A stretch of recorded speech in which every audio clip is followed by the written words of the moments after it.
Oh yeah, we could do that. No, forget it now. That's okay. That'd be kind of weird. That's okay. Weird is good. I'll just do whatever's comfortable for you.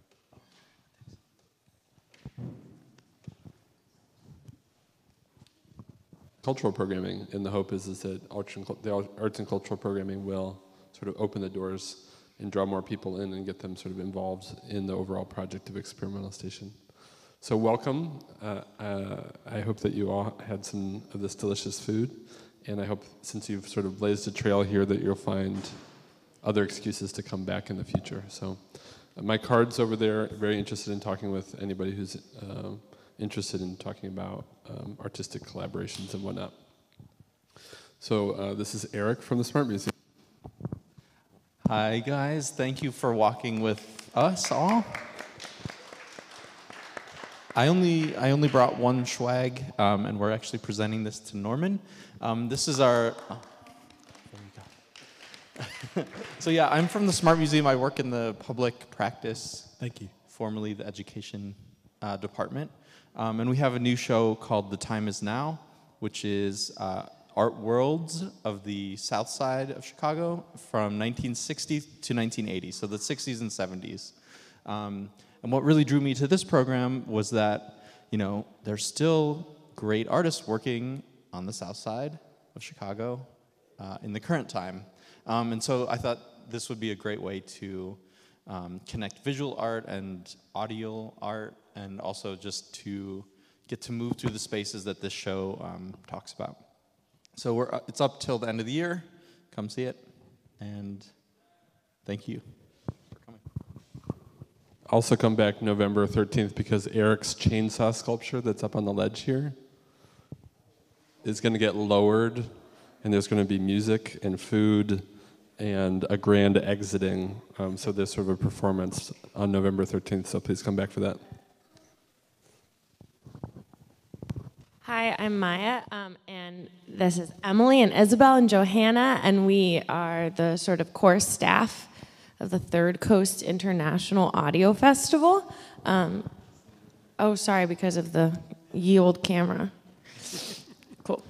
I'm Maya. I'm Emily. And yeah, so Third Coast, Johanna created Third Coast in 2000 as a home for audio storytelling, and we're a year-round festival. And I was really excited when I learned about public newsrooms, in part because I think there's something we really share in our mission, and with Experimental Station 2 in terms of the interdisciplinary programming that goes on. We work with like investigative journalists who want to make audio stories, and then we work with sound artists who might be inspired by story in some way to inform their work. So we are interested in events and conversations that bring people together around audio and storytelling and craft, no matter what their approach or angle is. So we were really excited to be part of this event. My colleague Emily really made it happen, and it's part of the Fest. So maybe Emily, you want to talk a little bit about that? Sure. Hi. Oh, got a little. Oh, darn. Okay.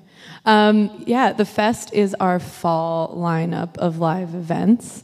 This is the final event in our lineup, which I think is, for us personally, very lovely because we've had shows of various sizes across the city, from live podcast tapings to sort of live sound events, and we work throughout the year to curate programming and also to curate audio in a lot of different ways. But in the fall is when we come together for a couple of big events. One is an annual conference where we bring 800 audio producers and sound artists and reporters from all over the world to Chicago, and we hold an annual conference. And that dovetails with a lot of these events that we do because we like to bring people into the room who intersect with audio in very different ways. And we were really excited to include something that was a little bit outside of the podcast audio world and more in the sound art world. And I think the work that Norman does is really inspiring to us as an extension of our mission. So we're really excited to be here tonight. Thank you. Thank you. Thank you. And you heard from, do you want to we heard from City Bureau earlier. Please come back most every Thursday in the coffee shop, Build Coffee, and sometimes in this space you can come and hear amazing journalistic efforts from around the city for free. So without further ado, we want to get a chance to talk with Norman. We're going to open it up for question and answers at the end, and then we'll break and get a little bit more food and drink, and then if you'd like to come up and talk with Norman, he's going to be doing a demonstration workshop about live mixing of field recordings at the very end, before he has to take off for another gig that he has. Norman, thank you so much for being here, and thank you so much for coming to our immediate neighborhood and helping us to experience it in another way. I wanted to share that Norman was born and raised on the south side of Chicago, considers himself a Chicago-based artist, went to the San Francisco Art Institute for sculpture, and we'll hear a little bit more about how he went from very big and heavy sculptures to audio. And then he went to Cornell University for landscape architecture. I thought I would read this. He considers himself an artist who works with sound to create environments and situations that reflect culture, community, ecology, connecting people to their environment. So who experienced that this evening on the Soundwalk? Most of you, thank you. And we want to get a chance to hear from you a little bit later on about your experience and get a chance to talk with Norman more about it. The first thing that I wanted to start with was just to ask you, Norman, to tell us what you were like when you were a kid. Well, it's like I was, I don't know, I guess I was more like somewhat quiet while I was in school, but a little bit more funny and things like that when I was at home. Just joke around with my mom, or joke around with my mom or my sister. I really, for whatever reason, I really liked listening to music. And one of the things that I didn't well, actually, that's a good thing, kids. What did I do when I was a kid? Yes. So what I did was I remember singing TV theme songs. I remember singing, I think it was, I like the Jeffersons, just like singing that. And singing the theme song to Welcome Back, Kotter. Yeah. So that was like the thing. And so it's like, and then my mom would try to get me to sing for like, for company or something like that. But I think she really got a kick out of that. And after a while, doing that, I was able to get, what was it? I don't know, I was like 7 or 8 o'clock radio, and so I started just listening to like whatever top 40 music. For whatever reason, it was just like there, I just liked it, you know, and my dad had like a stereo thing, and had like a whole stereo sound system and stuff like that, so I used to go into, go into the den and listen to that, but that was it, just listening to music and just being like got really into it, like when I was like at least 8 years old, because I'd always have like it on all the time, like when I go to my room, I just like turn on the radio, and I liked, as a kid, I liked top 40, just whatever, just like which meant everything, and let's see. That top 40 and the Beatles cartoon. I really like that. Okay. So how did you get from singing? How do you get from singing television theme songs to art school in San Francisco? What's the connection? What happened? I don't know. What happened there? Well, let's see. I don't know. I kind of got off track a little bit, but not really. Let's see. How did I get to art school? I don't know. I didn't feel like when I was, I started, I don't know how, I really, I'm gonna try to think, hold on. Okay, We can come back to it. Let's go back to Illinois State. So I went to Illinois State as a music minor and a psychology major. I completely dropped those two particular things. One, because, I felt like I wasn't really doing very well in psychology, and I wasn't doing anything really interesting as far as like, my principal instrument is clarinet. So I didn't really feel like I was doing anything interesting with like, the clarinet music or anything like that. So I decided that, and just had a real tough go of it for like the first couple of years, and decided to go into art history. And so once I started taking my core classes for art history, I really liked sculpture. And then I decided, well, okay, I'll just go into just regular, just art in general, and not particular. But one of the things that I really loved in general in high school and junior high was government, law, and history. I really like those things besides music. And so I thought like the best thing for me to do was go into history, but I forgot that I'm more of a creative person, and sometimes those things didn't really come out or wasn't allowed to be let out until I started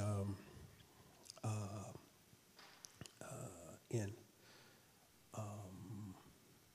taking my core classes, and I was really into sculpture. That's how it started, and that was 94. And then you're making, you described it as very large concrete sculptures at the San Francisco Art Institute. Yes. And something changed for you, and you made a move into audio Yes. somehow. So can you tell us the story, the transition from sculpture to starting to use audio to what came after? Sure. Okay, so I think it was at the Art Institute. I saw an incredible show that featured, it was a group show, I think 94, 95, group show with, that had featured much more artists than this, but Kerry James Marshall, Felix Gonzalez Torres, and Doris Salcedo. And once I saw the Doris Salcedo piece, and I was already interested in art and altars of Africa and the African Americas, I was like, ooh, this is awesome. And so I thought, I think I'll just do these, like, I'll do a smaller version of what Doris Salcedo does with her concrete sculptures, which had like chairs. Things I loved were having these school chairs and these cupboards or wardrobes that were like encased in concrete. I thought they were really beautiful, and I still do. But I didn't know they were going to be that difficult to make. I was like, oh, wow, this sounds kind of cool. And I realized that once I got into the San Francisco Art Institute, it was sort of like more labor intensive. And I felt like explored that as much as I could, but if I wanted to do more, I'd have to have more resources to do it, and I did not have the space or the resources to do it at the time, as the San Francisco Art Institute was extremely small school and had extremely small studio spaces. They've gotten a lot more real estate in the last 10 years, last 10, 15 years. But I was there. I had a studio. It was really small. So it was in part a practical decision, but what was conceptually interesting to you about starting to incorporate sound into your sculptures? So what it was that I didn't want to, the work that I was doing had a lot to do with memory and history, and I didn't want to lose that connection or those ideas. And I thought like the closest that I can get to something, to dealing with things of memory and space and time, was through sort of like sound work. I was particularly thinking of, at that time, DJ Spooky's first album, Songs of a Dead Dreamer, and the notes, the liner notes that were in there. So it had like lots of interesting things that that I started thinking about, and also reading John Cage's Silence, and let's see, those two things were like really big for me, as well as listening to groups like going in the past and checking out groups like the Art Ensemble of Chicago, and just like playing, just thinking about music and sound and performing in a different way, rather than how I had been trained as more classical, not just having, reading notes on a staff or anything like that. So can you talk about how you incorporate sound walks into your practice, sort of why you choose to do that, and to share that with other people, and maybe sort of clue us into what you did to prepare for the sound walk that everybody went on today? Okay. How I started with doing sound walks came out of dealing with my own anxiety while I was living in Oakland, California, around 2003, 2004, and just being able to quiet my mind a little bit, and not having like 10,000 thoughts in my head all the time, and I try like to be more present, and also to be more not only present but have a presence and connect myself to where I am. Whereas that, like for instance, as a young person here, believe it or not, I didn't have any problems with the police, in the neighborhood, the Jeffrey Manor neighborhood that I live in. Now, going to Oakland was a little bit different.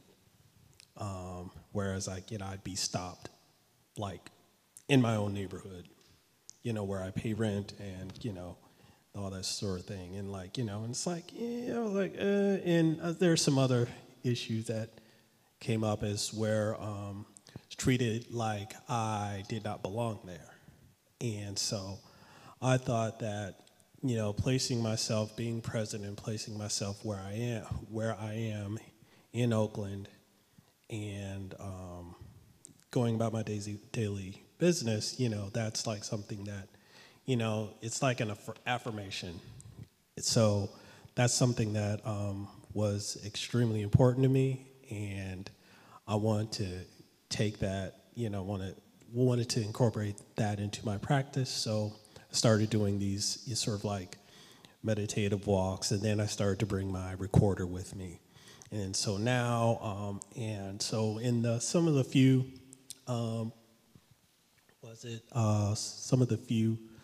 performances I did in the Bay Area, I usually recorded my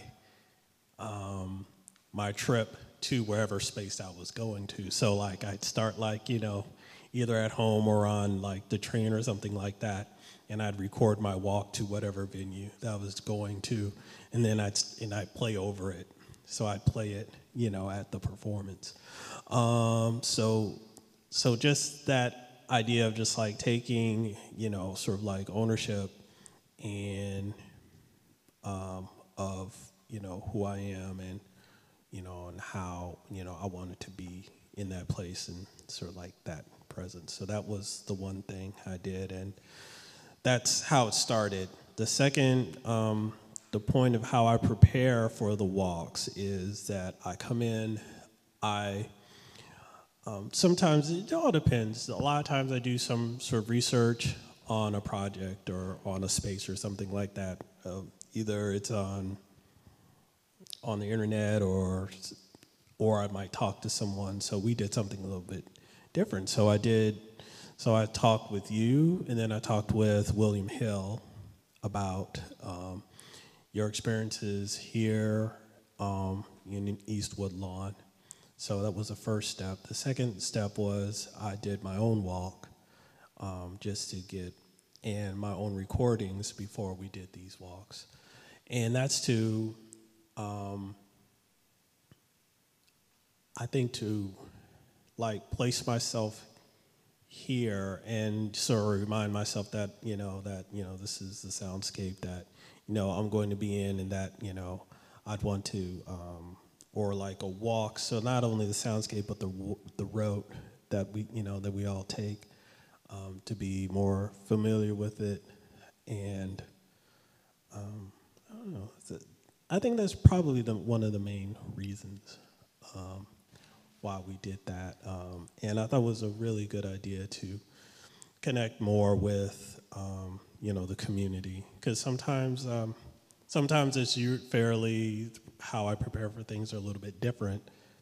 But somehow but it's always, something's always involved. Some sort of listening is always involved. Some sort of memory, some sort of recording is always involved before I go to a lead or like facilitate a Soundwalk.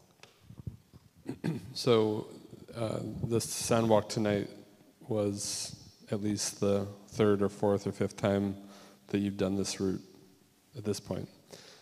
Was there anything that you noticed tonight that was particularly interesting to you, that felt different than on the previous Soundwalks? Or was there something that you heard again that you noted? Is there anything that you, since your ears are finely tuned, and for us this was sort of the first time doing that, is there anything that was a revelation to you for doing it once again? You can also say no.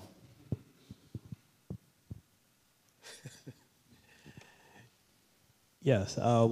Actually, I'll say yes, because there was one I really liked. Even though I didn't really, we kind of like walked a little bit faster than the pace was a little bit faster than any other preps that I've done, or with anybody, or with the other walks. So it was a little bit quicker.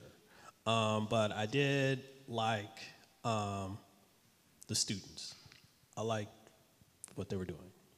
And that was just like your students, and I think that was, it kind of, one is kind of unique because you don't hear, like especially after like school or business hours or something like that, you don't hear kids around here at all. For instance, when I was walking here to the, so I was here last night at the Afrofuturist Symposium, and like walking, down the campus, no kids, no nothing. It was just like, just like the sound of like the physical plant and, maybe a few cell phone conversations or whatever. But I think this kind of makes it, if we kind of remember that, what makes this what it is, I think it's the bike shop. So I thought that was, that's kind of like, I think that's like the main thing, I think. And it was cold. Yeah, it's the coldest, it's been, so, yeah. So one of the things that you spoke with me about was being on the South Side and sort of placing yourself and the group of artists that you collaborate with. You had mentioned that you came across this, something called the Worldwide Sound Map, or Worldwide Sound Mapping, and noticed that there were 0 recordings for the South Side of Chicago. So can you tell us about what it meant to you to notice that there was nothing there, and then what you did about it? Okay, so let's see, I'm trying to figure out who told me about it. So this was 2010, and I just started talking to people who were more into the soundscape, like people like Lou Malassi at Experimental Sound Studio and Eric Leonardson. And I believe I started on these, what do you call these, sort of like these Yahoo groups or something like that. So these groups, and they were still out there. So these groups had like this thing called, so I got into this thing where they were talking about this sound map called radioapory, which was developed, I guess the website is developed by a German artist named Udo Null, I believe his name is. So, and it was like, it's pretty awesome. I mean, as far as like, it's a way to contribute, your sounds, your community, as long as, you're not bootlegging concerts or speeches or anything like that. You're actually recording your soundscapes of your community. And I thought, well, let me just look at what's going on the South Side, because I know that Eric Leonardson, he lives on the North Side, and I saw some, and on the West Side too. He lived on the West Side. But I did, so I didn't see anything there. And I had just started, and even with my own recordings, some of the first field recordings I did locally, I did more in sort of like Logan Square and Lincoln Park, but I didn't even do anything on the South Side.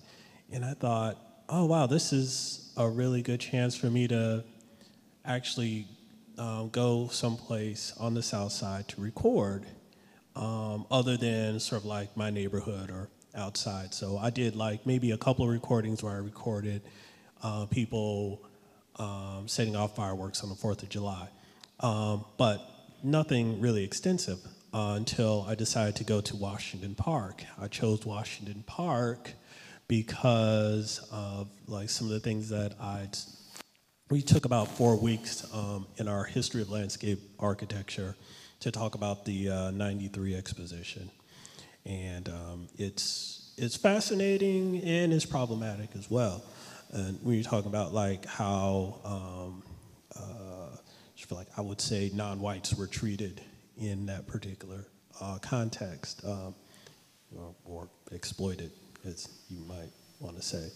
So I thought that was kind of interesting. And number two, thinking back to Sun Ra's biography, where Sun Ra, a jazz musician, composer, poet, filmmaker, he used to hand out his flyers and his broadsheets, his thoughts to people, and he would, at Washington Park, I would say probably in the 40s or in the 50s. And that, in Washington Park at that time, was a site for diverse black thought. So it just wasn't Sun Ra and his writings or thoughts or speeches about Egyptology, numerology, ancient African wisdom, or just his own interpretations of the Bible. You had the Nation of Islam, you had the Socialist Party, and I believe quite and other church groups around the same time, all debating and all just like trying to, get everyone's ear. And I thought it was very, very interesting, especially since, particularly some of the Sun Ra's thoughts. And it was at the Hyde Park Art Center where I saw some of his original broadsheets. And I thought, wow, that's great. So I have like this kind of like inspiration. So like, how can I, how can I want to do something creative with it. So what do I do? First, I'll just start with recording what I can,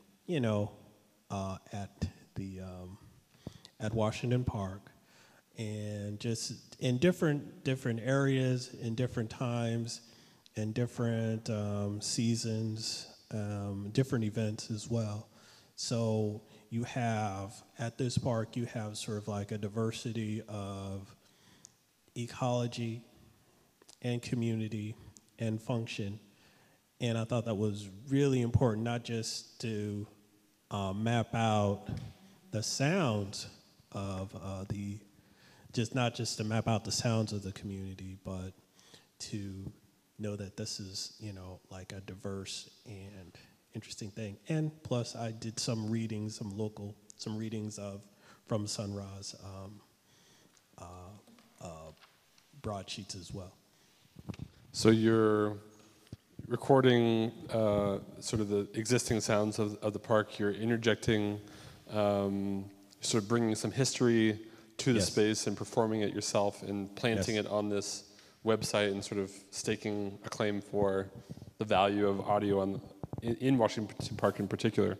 Can you talk to us about then, I think it's a good example of the way that you work, then taking that audio that you captured and created in Washington Park, and can you talk to us about how you then took that into a performance space, how you use those field recordings and produce recordings with other performers? Sure. How I end up performing it is definitely linked to some of the things. How I produce the work has a lot to do with my inspiration. Not mine, but how particular people in sort of like what would you call Afrofuturism comes in. Like, for instance, the Invisible Man, or Ralph Ellison's Invisible Man, or particularly Samuel Delaney's palimpsest text within text that he had that's featured in Dahlgren and Atlantis, Three Tales, where you have two different narratives going on at the same time. And what I thought was interesting was like, hey, I can do that with audio. So what I did was, I tried to make these mixes, as well as putting effects on them, which has a lot to do with, which I was inspired by a lot of dub music, particularly King Tubby as well. So like putting a lot of like sort of like dropping the bass out, putting it back in. So like fooling with the soundscape and to evoke, things like memory, the elapsing of time or the shortening of time, and the fragmenting of it as well. And so the best program that I've used for that would be Ableton Live. And so what I would do is I take, and I've only used really handheld recorders while I'm doing this. So I'll upload the songs onto my computer and then sort of like edit and mix them together into, sometimes the narrative is linear, sometimes it's not. But so that's one of the things that, that's, those are some of the connections that I I make. Is when you are going into performance mode, is it always improvised? I mean, obviously you're arranging material in a particular, but do you, can you talk about sort of like the range of ways that you move into a performance space, whether it's with other improvisers or with perhaps more classically trained musicians? Is there any difference in how you prepare, or do you sort of have the same approach each time? I think the approach that I have with these is probably just listening, and particularly, especially when I'm with other musicians, it's important, one, to prepare for, I think it's like, in a certain way to prepare for it, have a set of sounds that I want to use, or a set of instruments or synthesizers. And then once I've gotten that together, and that's also based on, like, for instance, how people respond to it. So, like, there's a certain setup I would use with Angel Bataweed, as opposed to the other group that I wish we could do more work, is Chicago Phonography, which is a group of musicians, technicians, I don't know, and sound ecologists. We all improvise our own field recordings, so it's a completely different setup. And so whatever it is, it's like, when you're in that moment, it's about listening and contributing to, like, I guess being mindful of the sounds that are going on. And so that's the main thing is kind of like preparation and listening. In our conversations, you use the term decolonization of listening. And would you be willing to give us your take on what that means and how you practice that in your work? Yeah. It came, that sort of a phrase, decolonizing listening, was something that I read in Jennifer Lynn Stover's Sonic Color Line. And the book is sort of, I don't know how you say it, but it's an account of how I would say, we as Black and white Americans have been conditioned to listen and conditioned to sound. And I thought was very interesting. And this is through the context of, a lot of it is like through more of like literature, not so much through sort of music, but through literature, music, even radio, and specifically over the last few chapters. And it talks about how, there's these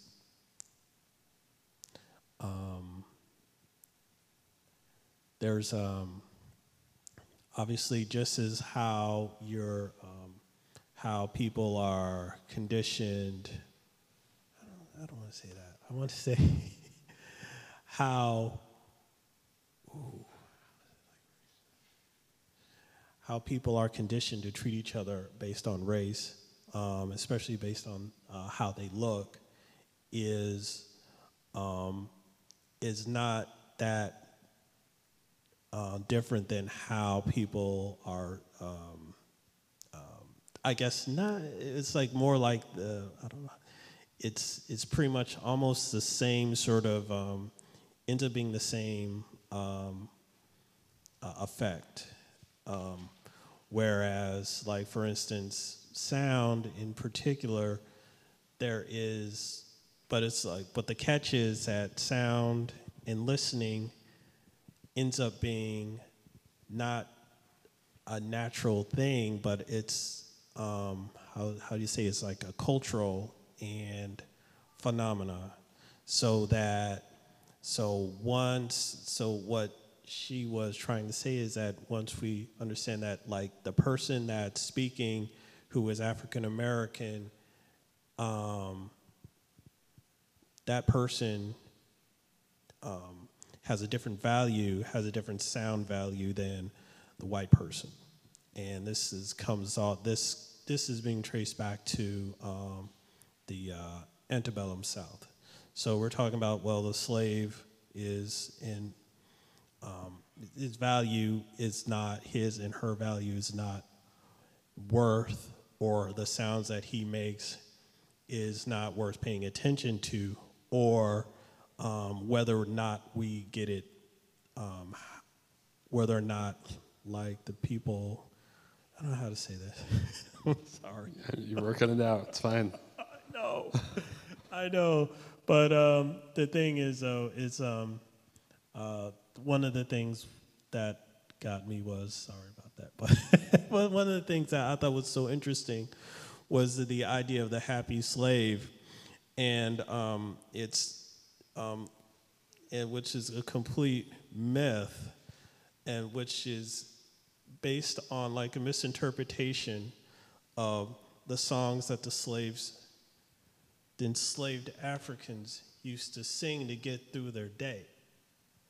It was not that, from the white man's point of view, they have, look at all this time they have. And, it's like, they must be doing pretty good. They're singing. And it was like, no, that's, like, not why that's not why that's going on. And so it's just that, and that's kind of like where it is. It's like, this, and it was just not just this thing. I think people were conditioned to understand black people in that way. And there's many others. It's a great book. I'm not doing it justice at all, but definitely read it. Is there a way that it comes up in your performance or your sound walks or just in your daily life that you sort of recognize that taking place or the need for it? Yeah, I think as long as we listen to and listen for and listen out for each other, which is what I do in sort of like my creative practice, and as well as knowing that we all share the soundscape instead of, and we all contribute to it, and we all have pretty much the same sort of value. I think that's one way of, getting past that, getting past that particular division, how to decolonize or deprogram that sense of a separation between you and me, or me and the environment, or me and anything else. So that's kind of what I kind of got out of it. Thank you, Norman. I want to ask you one last question. Okay. Let's give Norman some snaps for tackling that one right at the end. I'm sure we could talk more about that. My last question for you is, how can everybody in this room best support you in your work?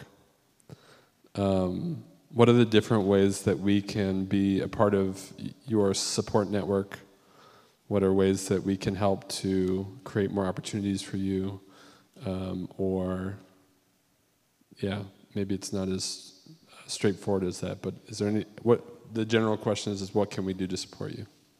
Oh, sure. Hey, thanks. Well, just showing up, listening, that's always going to be awesome. I'm always going to appreciate and be grateful for that. As far as something that is a little bit more tangible, I have a Bandcamp site. I think it's, I got to make sure I have it right. It's Norman W. Long Bandcamp. And one of the things that we were talking about today was my recordings, some of like the first few recordings that or first few compositions that I made here in Chicago. They're on Bandcamp right now. It's called Electroacoustic Dubcology 1 through 4.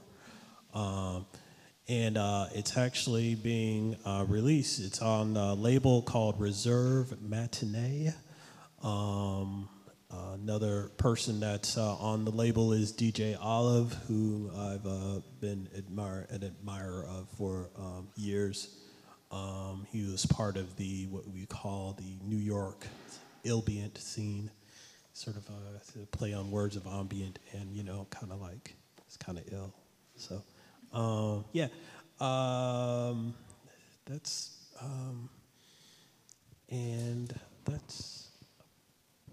Upcoming gigs we should see you at.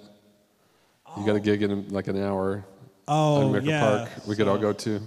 Oh yeah, if you want to see, let me get the address. I believe it's a place called Situations. I think it's a sort of like a DIY space, and it's on Milwaukee. It is on. Hold on, let me get my Google Maps up. While he's looking that up, in a minute we're going to break for some more food and drink. Norman's going to set up his computer and just show us a little bit about how he does live field recording mixing, and then we'll wrap up right after that. Okay, 2202 North Milwaukee, and I believe they said that the entrance is in the back, so we kind of like to go around in the back somewhere if you want to. And this is kind of like a noise show, and so it'll be very loud and kind of weird, and so like I'm supposed to do something at 11 o'clock, so I just.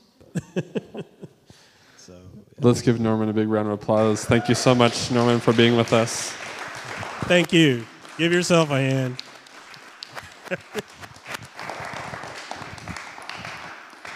So please help yourselves some more food and drink, and if you want to come and see Norman's workshop, come up in just a few minutes.